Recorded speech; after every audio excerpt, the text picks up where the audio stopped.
म्हणजे CM24 live news पाहण्यासाठी like व सबस्क्राइब करून बेल आयकॉन दाबा। CM24 लाईव्ह न्यूज मध्ये आपलं स्वागत आहे। पाहूया आजच्या काही ठळक घडामोडी। जगाला शांतीचा मार्ग दाखवणारे तथागत गौतम बुद्ध, तुमचे आमचे उद्धारक, भारतीय घटनेचे शिल्पकार, भारतरत्न परमपूज्य बोधिसत्व डॉक्टर बाबासाहेब आंबेडकर, छत्रपती शिवराय फुले शाहू आंबेडकर अण्णाभाऊ यांच्या विचाराला प्रथम अभिवादन करतो।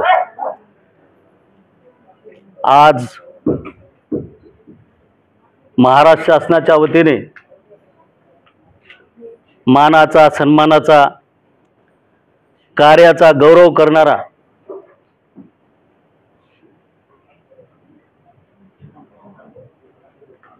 डॉक्टर बाबासाहेब आंबेडकर समाज भूषण पुरस्कार युती सरकारने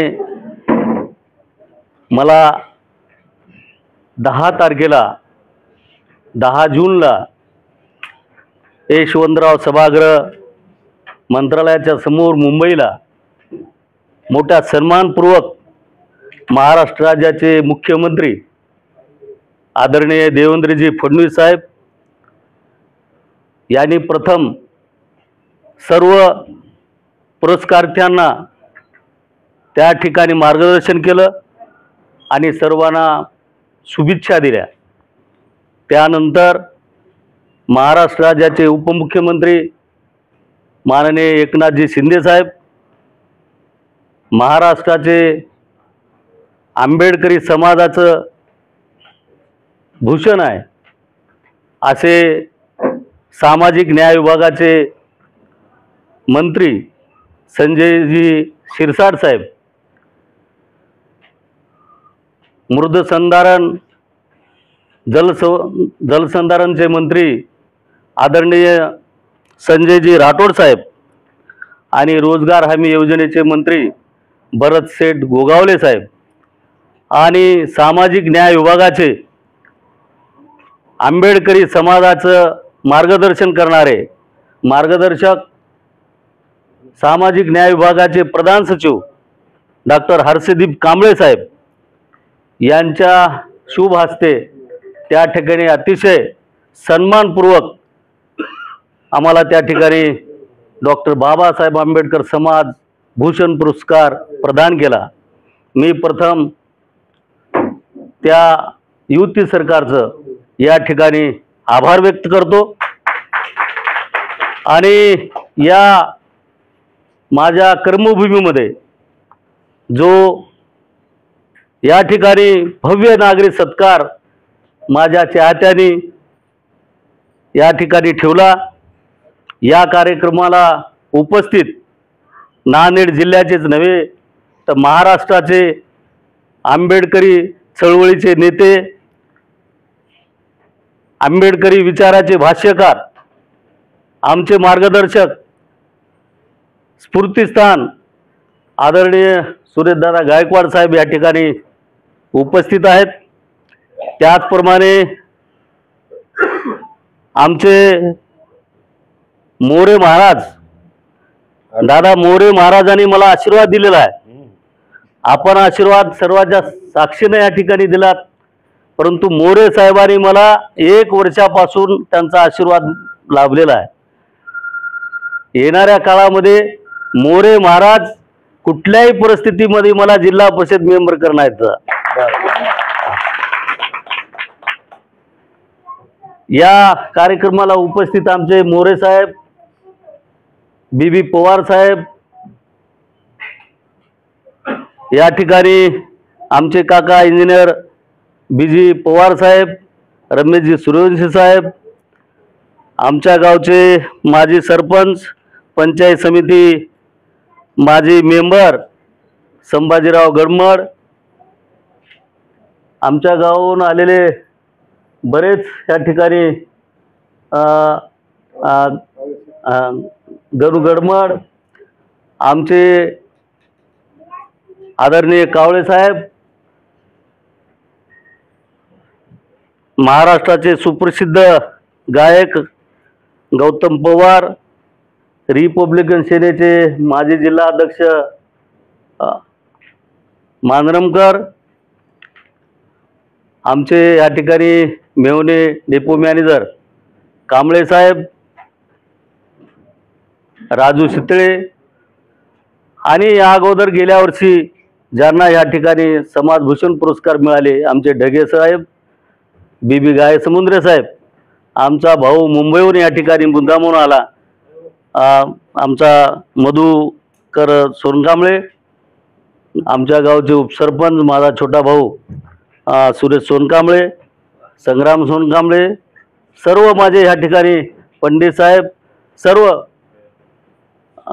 चिखलीकर साहेब, आमची गया आई आणि या ठिकाणी माझे सर्व नातेवाईक, माझी सुनबाई या ठिकाणी मंत्रालयातून त्या ठिकाणी आलेल्या स्नेहा कुटे, त्यांची आई, काका, सर्व मंडळी, आमचे मोठे दादा आदरणीय अशोकजी सोनकांबळे, त्यांच्या सुविद्य पत्नी, माझी मुलगी, सर्व या ठिकाणी पत्रकार साहेब सर्व या ठिकाणी उपस्थित राहून माझ्यावरती या ठिकाणी शुभेच्छाचा वर्षाव आपण केला.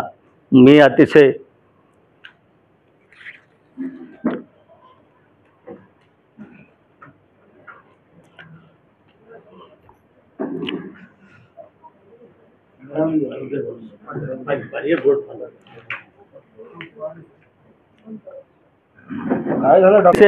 आनंद झाला. मित्रो, हा जो पुरस्कार मिळालेला आहे खऱ्या अर्थानं मला जेवढं समाधान झालेलं आहे, 10 कोटी रुपये जरी कोणी मला दिलं असलं तरी मला समाधान झालं नसतं. त्याच्याही पेक्षा मौलिक असं मला ह्या ठिकाणी समाधानाला मिळालेलं आहे. कारण माझे वडील रिपब्लिकन चळवळीमध्ये जिल्हा सदस्य होते कडकनाथ साहेबाच्या काळात. कडकनाथ साहेब, गोडबोले, हटकर, चोकोबा पैलवान, दुर्गादास कदम, आमचे मंगाजी चावरे, प्रभाकर इंगोले यांच्या कार्यकारिणीमध्ये जिल्हा सदस्य होते. आणि त्या काळामध्ये ग्रामीण भागामध्ये लाईट नव्हती, बत्ती लावून कार्यक्रम घ्यायचे. आमचे भुरे साहेब सुद्धा या कार्यक्रमाला आलेले आहेत. बत्त्या लावून कार्यक्रम घ्यायचे साहेब, लाईट नव्हती त्या काळात. आणि एवढी जातीयता त्या काळामध्ये होती.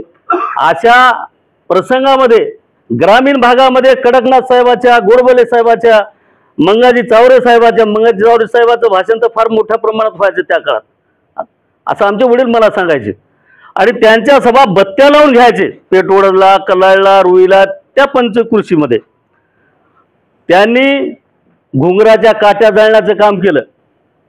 आमच्या वडिलांनी मेलेले जनावर आपल्या लोक त्या काळात खायचे, तर त्या जनावर राखेल टाकण्याचं काम केलं. प्रसंगी महिला आपल्या ऐकायच्या नाही, काहीतरी त्याचं घेऊन जाण्याचं ते करायच्या प्रयत्न, तर वडिलांनी काट्याने मारहाण केलेला आहे त्या काळात. आणि त्यांच्यावरती पोलीस गुन्हा कंधारच्या पोलीस स्टेशनला आहे आजही. जवळपास 1 महिना कडकनाथ साहेबाच्या घरी येऊन ते मुकामाला राहिले, फरार राहिले. हे इतिहास माहीत नाही लोकांना. फरार राहिले आणि कडकनाथ साहेबाला घेऊन पोलीस स्टेशनला गेले वडील. आणि कडकनाथ साहेब म्हणले की बाबा तुकारामावरती गुन्हा कोणता झाला? अहो ते म्हणले बायाला मारहाण केली त्यांनी तिथल्या पोलीस इन्स्पेक्टरने. मग काय करणार? म्हणले त्याला आम्हाला धरायचं आहे, म्हणले त्याला अटक करायची आहे. कडकनाथ साहेब म्हणले हेच तुकाराम आहे, म्हणले धरायला कसं धरता ते. म्हणजे ते खतरनाक नेते होते, दादासारखेच. त्यांनी सांगितलं की हेच तुकाराम आहे, धरा द्या ना. दादाने कित्येक वेळेस म्हणले, मला सुद्धा म्हणले एसपीला लक्ष्मीनारायणला हेच डॉक्टर गुडेकर आहे म्हणले, पकडा आहे ना. त्यांनी पकडलं नाही मला. तर असं कडकनाथ साहेबांनी सुद्धा सांगितलं की हे तुकाराम आहे, याला पकडा. अहो म्हणले माझ्या घरामध्ये जे लोक गलिच्छ राहतात, माझ्या कुटुंबामध्ये जे लोक वाईट वागतात, त्यांना आम्ही मारहाण करून शिकवणं तर काय करून शिकवावं? ऐकत नसतील तर आम्ही मारहाण केलं तर काय गुन्हा आमचा? आणि तुम्ही मारहाण केलं म्हणून तुम्ही त्याच्यावर केस करता, त्याला अटक करता, असं कडकनाथ साहेबांनी पोलीस स्टेशनमध्ये सांगितलं. आणि वडील 15 वर्ष उपसरपंच, 5 वर्ष सरपंच, त्या वडिलाचा वसा माझ्या बालपणापासूनच माझ्यामध्ये आहे. मी बालपणापासूनच बाबासाहेब आंबेडकरांच्या चळवळीचे काय म्हणतात बाळकडू मला मिळालेले आहेत. आणि मी धडा 7व्या वर्गात शिकत असताना, आता मी मुद्दाम सांगतो तुम्हाला की मी काय केलं नेमकं, मला कसा पुरस्कार मिळाला. एक 10 मिनिटं मला वेळ द्या. असं वाटू नये की बाबा उगीच पुरस्कार मिळाला. उगीच पुरस्कार कुणाला मिळत नाही मित्र भाद्रव, फार मोठी कमिटी राहते. मी एवढा मंत्रालयाचा संघटनेचा नेता असून सुद्धा मला माझं नाव आहे, मला आदल्या दिवशी सुद्धा समजलं नाही. गोडबोले साहेब, मी इथं आलो आदल्या दिवशी, रेल्वेने बसून इथं आलो होतो, 1 वाजता GR आलं, त्याच्यामध्ये माझं नाव, कमिटी असते त्याची. आपल्या शिरसाट साहेबांनी इथल्या पक्षाच्या लोकांना नाव विचारले, कसा माणूस आहे तो, गुप्त माहिती, SP ला विचारली माहिती, आणि असं सिलेक्शन 1,500 तिथं फॉर्म आले, त्याच्यात 61 लोकांचं सिलेक्शन झालं. त्याच्यामध्ये माझा नंबर लागलेला आहे. माझे 85 पासून सामाजिक काम आणि कार्यक्रम घेतलेले माझे पॉम्पलेट्स आहेत, माझे फोटो आहेत, रेकॉर्ड आहे. माझं नावच वगळू शकलं नाही. 15 वर्षाचा कार्यकाल लागतो फक्त याला, तर माझा 30-35 वर्षापासूनचा माझा कार्यकाल होता सामाजिक कामाचा, म्हणून माझं नाव तिथं वगळणं शक्य झालं नाही. मित्र हो, मी 7व्या वर्गात शिकत असताना 78चा काळ होता. मी आश्रमशाळेला शिकायला होतो. जनार्दन मेवाडे, पोचराम कांबळेला ज्यावेळेस ते शहीद झाले भीमसैनिक, जनार्दन मेवाडेला ज्या दिवशी त्यांना मारण्यात आलं, तेच काही कार्यकर्ते आमच्या कल्लाळीमध्ये आले आणि सांगले की आम्ही त्याला मारून आलो. आता इथल्या गावातल्या 2-4 लोकांना आम्ही ठार मारायला आलो. त्याच्यामध्ये आमचे नवनाथ सोनकांबळे होते, आमचे लक्ष्मण सोनकांबळे होते, 2 चुलते आणि माझे वडील. यांना मारण्यासाठी काही लोक आले इकडून नांदेडहून, जे की जनार्दन मेवाडेला त्या काळामध्ये मारले होते. मग गावामध्ये रात्री बैठक झाली. उद्या सकाळी सगळा गाव एकत्र केला त्या माणसाने आणि सगळे तयारीनिशी गावातून 100-500 लोक आपल्या बौद्धवाड्याकडे निघाले मारायला आम्हाला. तर त्या दिवशी आदल्या दिवशी आमच्याकडे वस्त्र लावाय म्हणून एक सोनकांबळे होता, पाठीवरती मिशन घेऊन गावगाव फिरायचा, केरबा सोनकांबळे. तर त्याची एक दिवसभर साहेब तुम्हाला सांगतो हकीकत, आमच्या महिल्यातल्या सगळ्या विळ्यापासून त्यानं लावून दिला. तलवार काय म्हणतात त्याला, बरच्या काय काय साहित्य असेल ते, कुऱ्हाड्या, हे सगळ्या त्याने दिवसभर फुकट लावून दिलं. आणि सगळे आमचे तयार झाले. म्हणले येऊ दे आता त्याला, म्हणले त्याच्या 2 हात करू आपण. नवनाथ सोनकांबळे आमचे चुलते सगळे तरुण AC मध्ये आले. आणि मी त्यावेळेस जरा 7व्या वर्गात शिकायला होतो, पण जरा धसतोच होतो आणि मलाही जरासा छंदच होता. मग मला त्यांनी काय केले, काट्या कुऱ्हाड्यामध्ये जवळ काय दिले, म्हणजे मारून फेकून मारवतो, म्हणजे हातात काही राहणार नाही, तर तू आमच्या संग आहे म्हणले, की मारलं की तू आमची मला सप्लाय करायची दादा. मग ते काट्या कुऱ्हाड्या घेऊन मी अक्षरशः तुम्हाला सांगतो आम्ही AC मध्ये. मग लोक तिकडून येणार. मग गावातला एक मोठा महाराज होता, बळी महाराज नावाचा, त्याने सांगितलं की बाबा बरोबर आहे काय गणू, बळी महाराज होते. आणि महाराजांनी सांगितलं की बापू ते बौद्धवाड्यातले महाराज दुनियाचे आरकट आहेत म्हणले, आणि तुम्ही मारायला जाता होय म्हणले. अरे मारायचं असेल तर म्हणले कुकू पुसून तुम्ही जा, तुम्ही एकही वापस तुम्ही येऊ देणार. आणि AC मध्ये मिशाच्या कुऱ्हाड्या पिळ्याच्या काट्या घेऊन आमचे पोरं नाचू लागले, या आता तुम्ही काय व्हायचं बघू आपण. तर त्यावेळेस मला खऱ्या अर्थानं बाबासाहेबांची चळवळ कळाली. बाबासाहेबांच्या नावासाठी एवढी दंगल या मराठवाड्यामध्ये झाली आणि ते स्फुलिंग जे आहे तेव्हा मला निर्माण झालं. आणि तेव्हापासून सातत्यपूर्ण मग 8व्या वर्गात मी आलो कंधारला, मिलिंद कॉलेजला हॉस्टेलला मुलाला मारहाण लाठीचार्ज झाला, भव्य मोर्चा, सर्वांच्या समोर नारे देत फिरायचा. कॉलेजला आलो, मोर्चे, मराठवाड्यातल्या आणि महाराष्ट्रातल्या एकाही मोर्चाला मी ॲब्सेंट नसाल असं मला वाटते. मी मुंबईला विजय सोनवणे सोबत मोर्चाला, सुनील मोरे सोबत मोर्चाला, आणि नांदेडची पुरी गाडी VT स्टेशनला उतरली की ते आझाद मैदानावर जाय, तिथं हजारो लोक आपलेच घटना बचाव रामदास आठवलेच्या मोर्चाला, TM कांबळेच्या मे महिन्यामध्ये मोर्चाला, म्हणजे अनेक मोर्चे. आणि आपले कवाडे सरांच्या दलित मुक्ती सेनेमध्ये विद्यार्थी चळवळीत काम केलं साहेब. मी रेल्वेनं जायचा विदाउट तिकीट दादा. अक्षरशः तुम्हाला सांगतो माझ्या रेल्वेवर 7 पोरं मेले आणि मी त्यावेळेस मरणार. आम्ही बसायचे रेल्वेच्या टापवर आणि गाडी जायची, फूल यायचा, एवढ्या अंतरावर फूल जायचा. पोरं ओरडायचे जोरात, अरे फूल आला खाली वाका. असं वागता वागता जर समोर माणूस पोरगा दुसरा राहतो मान वर राहते आणि त्याचं डोकं जायचं. मला सुद्धा असे एकदम जळून गेली ते फुलाची भिंत. मी सुद्धा मरत होतो. तर एवढा छंद माझा ह्या आंबेडकरी चळवळीमध्ये मी घातलेला आहे. उगीच मित्र कुणाला वाटते की उगीच काहीतरी मिळते. कामं तर सगळेच करतात, पण आम्ही काम केलेलं आहे, मी ठामपणानं सांगतो.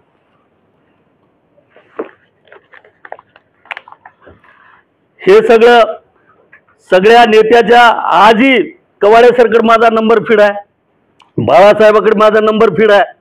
आजही बाळासाहेबाला मी फोन केला तर लगेच 5-10 मिनिटाला मला फोन परत येते, बोल काय आहे तुझं. म्हणजे हे एवढं मी करण्यासाठी मला किती वेळ द्यावा लागला असेल. उगीच कुणाचं एका घंट्यात नाव कोणी घेत नाही, कुणाचा नंबर फीड करत नाही साहेब. आमचा महामंत्रालयाचा भारतवानकडे 25 वर्ष त्याच्यासोबत राहिलो मी. रात्रंदिवस पुरं मंत्रालय मला ओळखते आता. एवढं काही इझी सहज होत नाही. आणि हे सगळं करण्यासाठी किती मुलाबाळाला सोडून जावं लागते, किती कुटुंबाचा त्याग करावा लागते, किती स्वतःचा पैसा खर्च होते. काय पंख नाहीत आपल्याला मुंबईला जायला, कुठलंही कार्य करायला. बरोबर आहे काय कावळे साहेब? हे सगळ्या गोष्टी. आणि हे करता करता सर्व महाराष्ट्रीय नेत्याच्या संपर्कामध्ये मी आयुष्यभर आलो. TM कांबळे साहेबाच्या संपर्कात 25 वर्ष मी होतो. आणि हे करता करता राष्ट्रीय नेत्याच्या तर संपर्कात मी आलोच, परंतु आदरणीय सुरेशदादांच्या नेतृत्वाखाली जवळपास 20-25 वर्ष माझा मुलगा 2रीला होता अक्षय, 12वीला कधी गेला मला कळाला नाही. एवढं दादाला मी माझ्या चळवळीमध्ये वेळ दिलेला आहे. सकाळी 8 वाजताना दादाचा फोन यायचा, डॉक्टर कुठं आहात तुम्ही? ड्युटी मला माहित नाही. दादा सांगले ते बरोबर आहे. मी लगेच यायचा. रात्री 11 वाजता आम्ही रेस्ट असून मी घरी, दादा घरी. असे कितीतरी दिवस विजनवासाच्या काळामध्ये दादाला आम्ही सपोर्ट एवढा केला, धीर दिला. अरे मला आम्ही बहादर आहोत. आजही दादाला आम्ही हिमतीने जगू शकतो एवढी ताकद आमच्यामध्ये आहे. आम्ही पेन्शनर सगळे एकत्र येणार आहोत दादा, तुम्ही काळजी करू नका. येणाऱ्या काळामध्ये आम्ही 100 लोक पेन्शनर्स एकत्र येऊन आम्ही दर महिना आम्हाला काय योगदान तुम्हाला देता येईल तुमच्या पुढील आयुष्यासाठी देण्याची सुद्धा आम्ही तयारी या ठिकाणी करणार आहोत. पैसा नाही म्हणून घाबरण्याचं कारण नाही. तुम्ही आयुष्यभर श्वास असेपर्यंत बाबासाहेब आंबेडकरांचा विचार आम्हाला द्या, आम्हाला ताकद द्या. आम्ही त्या ताकदीनं लढा देऊ. आम्ही सामाजिक काम करणारे कार्यकर्ते आहोत, समाजासाठी लढा देणारे माणसं आहोत. आमचं उर्वरित आयुष्य या महापुरुषांच्या नावाने मला आज पुरस्कार मिळाला, मी धन्य झालो. मला कोट्यावधी रुपयाची मला गरज नाही. येणाऱ्या काळामध्ये एक ज्वाला म्हणून बाबासाहेब आंबेडकरांच्या विचाराचा एक लढवई नेता म्हणून महाराष्ट्रामध्ये मी नाव गाजवल्याशिवाय सोडणार नाही. हे महापुरुषाच्या नावाने दादा जे पुरस्कार आहे त्याच्यामध्ये फार मोठी ताकद आहे. त्या पदाला मी न्याय देण्याचं काम येणाऱ्या काळामध्ये करणार आहे. अतिशय मानाचा, सन्मानाचा, महापुरुषाच्या नावाचा हा जो पुरस्कार आहे तो पुरस्काराचा मी योग्य सन्मान आणि त्याला योग्य न्याय येणाऱ्या काळामध्ये देईल. देवेंद्र फडणवीस साहेब म्हणाले मार्गदर्शन करताना, महापुरुषांच्या नावाने आम्ही तुम्हाला पुरस्कार देतो. तुमच्या कार्याचा महाराष्ट्र शासन गौरव करते आहे. तुम्ही येणाऱ्या काळामध्ये तुम्हाला मंत्रालय असो, आम्ही मुख्यमंत्री असो, कोणी उपमुख्यमंत्री असो, का आणि कोणी SP असो का कलेक्टर असो, त्या ठिकाणी अन्याय झाला तर धावून तुम्ही जा. जर ते टेबलवाला किंवा ते कॅबिन मध्ये जर तुम्हाला कोणी अवमान केला तर आम्हाला तुम्ही सांगा, त्याच्यावरती आम्ही गुन्हे दाखल करू. एवढा मोठा पॉवर या पुरस्कारामध्ये आहे. आणि येणाऱ्या काळामध्ये कुठल्याही पार्टीचा पदाधिकारी त्याच्याही पेक्षा मोठी ताकद या पुरस्कारामध्ये आहे असं मी स्वतःला समजतो. पक्षाच्या कुठल्याही पदामध्ये एवढी मोठी ताकद नाही, पण बाबासाहेब आंबेडकरांचा जो पुरस्कार आहे त्याच्यामध्ये फार मोठी ताकद आहे. ती ताकद मी येणाऱ्या काळामध्ये मंत्रालय लेवलवरती आणि महाराष्ट्र लेवलवरती अनेक प्रश्न असतील माझ्या बांधवाचे, वंचिताचे असतील, बहुजनाचे असतील, माझ्या माता भगिनीचे असतील, तुम्ही मला फक्त प्रश्न द्या. येणाऱ्या दिवसामध्ये माझं कार्यालय मी ओपन करणार आहे आणि त्या ठिकाणी तुम्ही प्रश्न आणा. ते कार्यालय म्हणजे न्याय देणारं कार्यालय, बाबासाहेबांची चळवळ करणारं कार्यालय. ते नावारूपाला आणल्याशिवाय मी या ठिकाणी सोडणार नाही मित्र. तुम्ही मला कामं द्या, भरपूर कामं द्या. मी मंत्रालयामध्ये तर काम केलेलंच आहे, प्रशासनाचा तर मला भरपूर अनुभवच आहे. कागदोपत्री तर कसे घोडे नाचवायचे ते मला काही सांगायची गरज नाही. अर्जाचा कसा अर्ज कुणाला लिहायचा ते काही शिकवायची मला गरज नाही. ते सगळ्या गोष्टीचा परिपूर्ण कार्यकर्ता 25, 30, 40 वर्ष सातत्यपूर्ण चळवळीमध्ये झोकून देणारा कार्यकर्ता आहे मी. कुण्या आताच दादाने सांगितलं की ते आगीचा गोळा होता. खरंच आगीचा गोळा आहे, आताही आहे. मरेपर्यंत मी समाजासाठी आणि अन्यायग्रस्त लोकांसाठी न्याय मिळवून देण्यासाठी आगीचा गोळा म्हणून काम करणार आहे साहेब. आता तुम्ही सांगितलात की बाबा चळवळ संपली, चळवळीत तुम्ही काम करा. बरोबर आहे तुमचं. पुणे करार झाला, 2 मताचा अधिकार त्याच्यामधून गेला, आपलं फार मोठं नुकसान झालं. आता ते नुकसान झालं म्हणून आपण वरून त्याचा काही फायदा नाही, तो वेळ निघून गेलेली आहे. आता आपल्याला युतीचं सरकार एकमेकाला हाताला हात धरून कसं सत्तेमध्ये जाता येईल या पद्धतीचं आता सध्या महाराष्ट्रात देशात चालू आहे. वेगवेगळे पक्ष एकत्र येऊन कसं सत्तेमध्ये जाता येईल, सत्तेचे फळ कसे आपल्याला चाकता येईल याच्यासाठी म्हणून आताच जे वातावरण आहे ते वातावरण आहे. आणि जे काही पुरोगामी विचाराचे पक्ष म्हणून महाराष्ट्रामध्ये आहेत, असे पुरोगामी विचाराचे जे कोणी पक्ष असतील ते म्हणजे आमचे, आता मी ज्या पक्षामध्ये काम करतो, आमचे अजितदादा पवार साहेब हे महाराष्ट्रामध्ये शिवशाहू फुले आंबेडकरी विचार घेऊन ते पुढे चालतात. शरद पवार साहेबांनी नामांतर केलं, जरी नामविस्तार केला असला तरी नामांतर केलं, हे म्हणून आम्ही त्यांना मानतो. तर पुरोगामी विचाराचे म्हणून मी चळवळीमध्ये असताना सुद्धा कशासाठी त्या पक्षामध्ये गेलो, ते सत्तेत राहणारे पक्ष आहे. आणि त्यांचं अजितदादाचं म्हणणं आहे की आम्ही बेरजेचं राजकारण करतो, आम्ही बेरजेचं राजकारण करतो. आणि ते म्हणतात मी बेरजेचं नेहमी राजकारण करतो. सत्तेत गेल्याशिवाय मी विकास करू शकणार नाही, सत्तेत गेल्याशिवाय मी कार्यकर्त्याचे कामं करू शकणार नाही, सत्तेत गेल्याशिवाय कुणाला न्याय देऊ शकत नाही. म्हणून ते नेहमी बेरजेचं राजकारण करतात. ते सत्तेत राहणारे नेते आहेत आणि पुरोगामी विचाराचे नेते आहेत, म्हणून मी त्यांच्या पक्षामध्ये काम करतो. आणि असंच आपण एकमेकाच्या आता हाताला हात धरून कसं सत्तेमध्ये जाता येईल याचा विचार करून येणाऱ्या काळामध्ये आपण दादाने सुद्धा सत्तेमध्ये जावं. सत्तेमध्ये जाण्यासाठी आता हाताला हात धरण्याचीच वेळ आहे. आणि हाताला हात धरून जर आपण पुढे गेलो तर नक्कीच आपण सत्तेत जाणार. आणि सत्तेत गेलो तर खऱ्या अर्थानं समाजाला काही थोड्या बहुत प्रमाणात का होईना आपण आर्थिक सबलता त्यांना आणू शकतो, त्यांच्या अडीअडचणीला आपण धावून जाऊ शकतो. सत्तेचे रसगुल्ले जे आहेत अतिशय मोठ्या प्रमाणात आहेत. आपल्याला काहीच नाही हो, आपल्याला रस्त्यावरचं दुकान सुद्धा आपल्या नावावर नाही, आपल्याला कारखाना नाही, आपल्याला कुठला उद्योगधंदा नाही, आपल्याला काय वाळूचा धंदा नाही, आपल्याला कुठला सहकार खातं नाही. काय आपल्याकडं फक्त बाबासाहेब आहे आणि बाबासाहेबाच्या ताकदीवर आपण जगतो. आता सत्तेत गेलं त्याला सगळ्या गोष्टी मिळतात, जे आज बोलून दाखवलं ते सगळ्या गोष्टी सत्तेने मिळतात. मग सत्तेमध्ये जाऊन काही लोकांना मिळून देणं काही वाईट राहणार आहे काय? तुमचं कागद तर ढकलायला माणूस पाहिजे.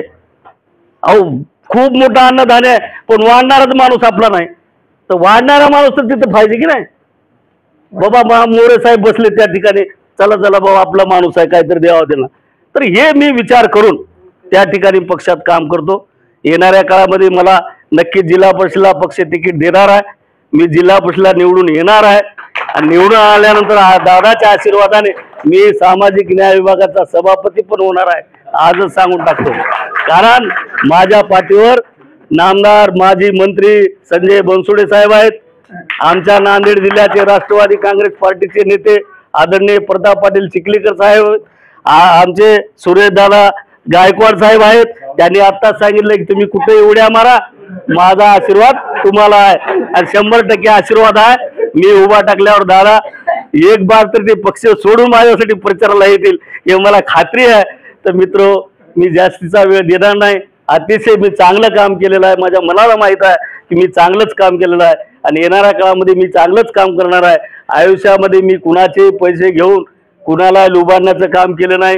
आयुष्यामध्ये दारू पिऊन मी कुठं फिरलो नाही. आयुष्यामध्ये मी व्याभिचार केलेला नाही. मंत्रालयामध्ये 50-50, 100-100 महिलासोबत मी त्या ठिकाणी माझा संपर्क आहे, माझे नाते आहेत. माझ्या रेल्वे स्टेशनला मला डबे येतात तरी माझी बहीणच म्हणतो मी आणि मायला मायच म्हणतो. अशा पद्धतीचं जे आचरण माझं आहे ते आचरण दादामुळे माझ्या शरीरामध्ये जास्त घुसलेलं आहे. दादाच्या समोर एकही कार्यकर्ता आम्ही बघलेला आहे. 20-25 वर्षे मोरे साहेब दारू पिणारा माणूस जर आला आणि दादा जर तिथून घरातून बाहेर गेले ते जर दिसले तर दादा तोंड वाकडं करतात. त्या ठिकाणी 25 वर्षे कार्यकर्ता म्हणून जे बी पवार साहेब आम्ही काम करतो तर आमचं चारित्र्य त्यांनी बघितलेलं आहे, आमचा स्वभाव बघितलेला आहे म्हणून ते आमच्यावर लाड करतात. मी अनेक वेळेस आजारी पडलो मोठ्या प्रमाणात. कोरोनामध्ये शेवटचा क्षण होता माझा. कोणी कुणाला बोलायला तयार नव्हते. मी दादांना फोन लावला. मी शेवटचा फोन दादाला लावतो. कधी माझ्या जीवावर जास्त बितली कोणती गोष्ट तर शेवटचा फोन फक्त नेत्याला राहते. मी फोन लावला, दादा अशी अशी परिस्थिती आहे आणि माझं असं असं तिथं वाढलेलं आहे आणि माझं काही खरं दिसणार आहे. डॉक्टरनं सांगले की माझं या ठिकाणी तुमचं डेंजर झोनमध्ये आहात. तर दादा परेशान झाले. लगेच फोन अश्विनी हॉस्पिटलला लावले. म्हणले तुम्ही तिथून निघा बाहेर. त्या दवाखान्यातून एका खाजगी दवाखान्यात मी अश्विनी दवाखान्यात आलो. तिथं डॉक्टर चौधरी साहेबांना फोन केला की डॉक्टर हे आलेत म्हणले. त्या ठिकाणी एवढी म्हणजे भीतीचं वातावरण, सगळे कोरोना पेशंट होते अश्विनीमध्ये. एकदम पांढरं शुभ्र हॉस्पिटल, भयानक वातावरण. त्या ठिकाणी मी आलो तर ते डॉक्टर समोर गेटला जेवून उभा टाकला होता. अहो म्हणले तुम्ही डॉक्टर सुन काय? हो मीच आहे. म्हणले दादा तुमचं नाव सांगलं म्हणले. लगेच मला घेतलं जवळ, पूर्ण तपासण्या केल्या, इंजेक्शन लिहून दिले पूर्ण.